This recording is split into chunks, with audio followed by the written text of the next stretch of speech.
Another tradition that has evolved and developed here at NSCI is taking the opportunity to mark Veterans Day in some way, shape, or form on the Shabbat that comes closest to it. And so this Shabbat, we turn to the opportunity to, yet again this year, hear from one of our congregants, reflect on their experiences as a Jewish person in military service. And it's my pleasure to invite forward Victor Weisskopf, friend of many here, multiple generations of the Weisskopf family, leading services regularly at NSCI or here at NSCI in any number of capacities.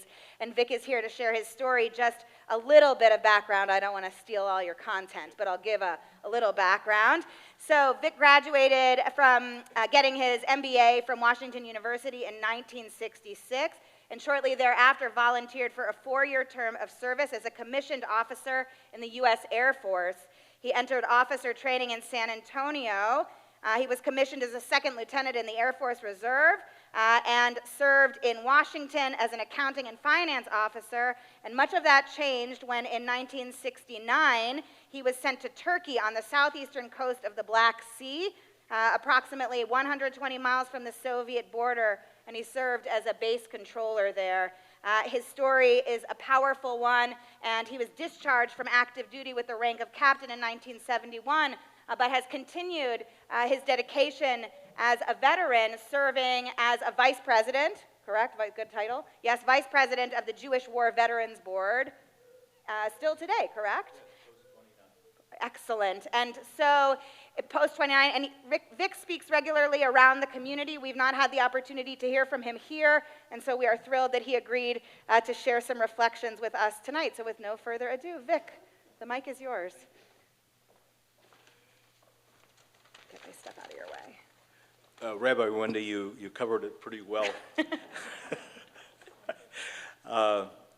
While in college at Washington University in St. Louis, which is my home, I spent almost 15 months as an exchange student and business intern in West Germany between 1963 and 65.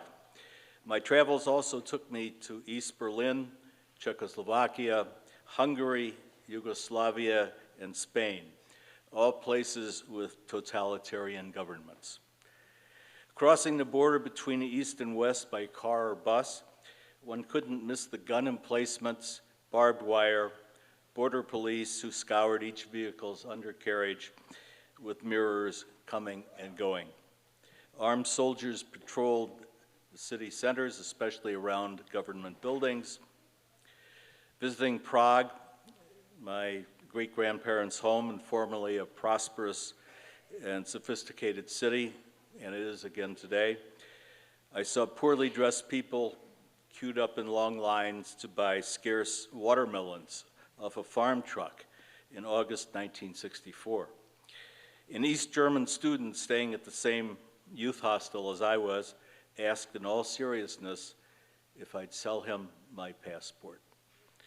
American citizenship was a golden prize, and I'd won it.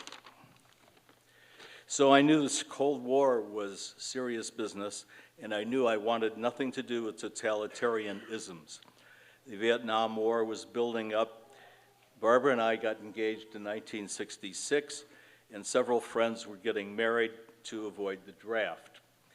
Because of my experiences in Europe, I knew I wanted to serve this country which had given us so much.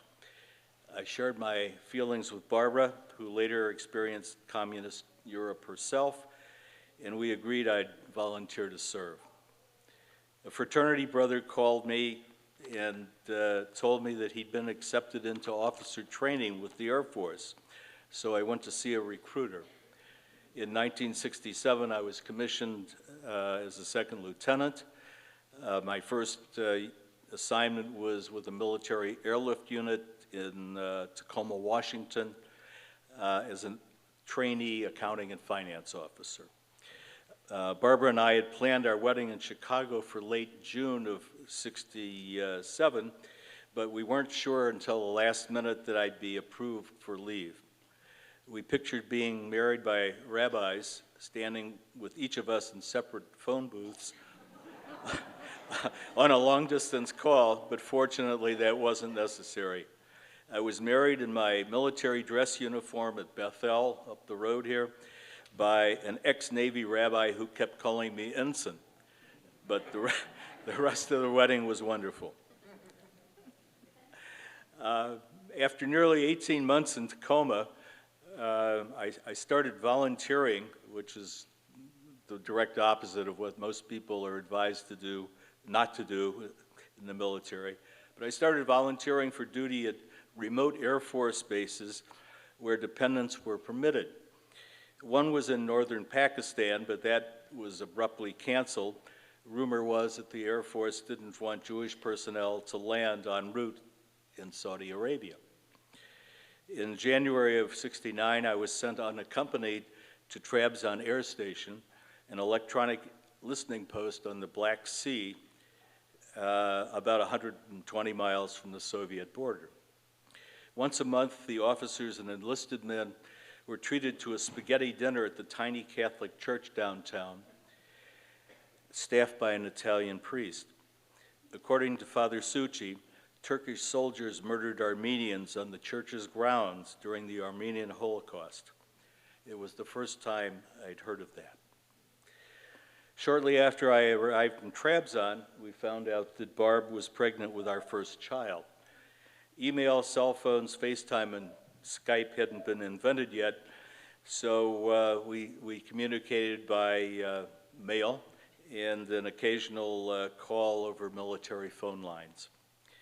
In September, my in-laws reached me by way of the Red Cross. I had a special line to announce our son's birth. I'd hoped to be present, but my leave was repeatedly postponed due to the air station's impending closure. Our son was 5 months old then before we met. Barb had gone through her pregnancy, birth, and the first 5 months of his life with a colicky baby without my help.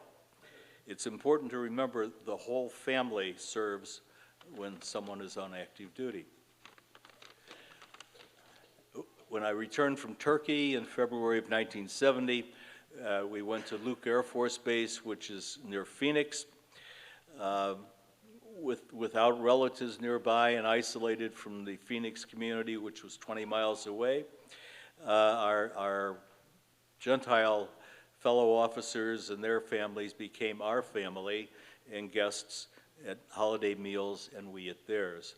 We learned a lot from each other and are fortunate to still have some of those friends in our lives. I completed active duty with the Air Force in May of 1971 with the rank of captain. While I can't say serving was easy, especially the year of separation, I'm confident that we would make the same choice again.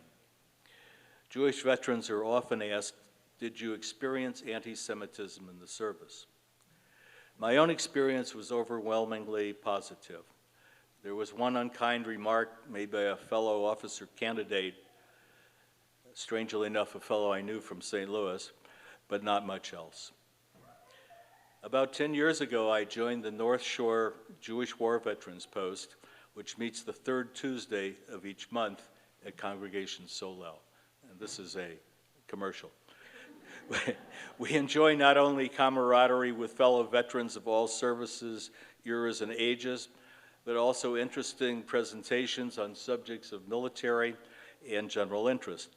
We participate in various patriotic events in the city of Highland Park, including the annual 4th of July parade and Veterans Day commemorations, which this year is Monday at 11 o'clock at the Highland Park Library. Several other members of North Shore belong to the post.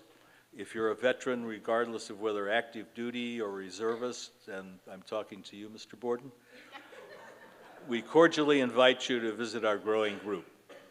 And if you know other Jewish veterans, please let them know we exist.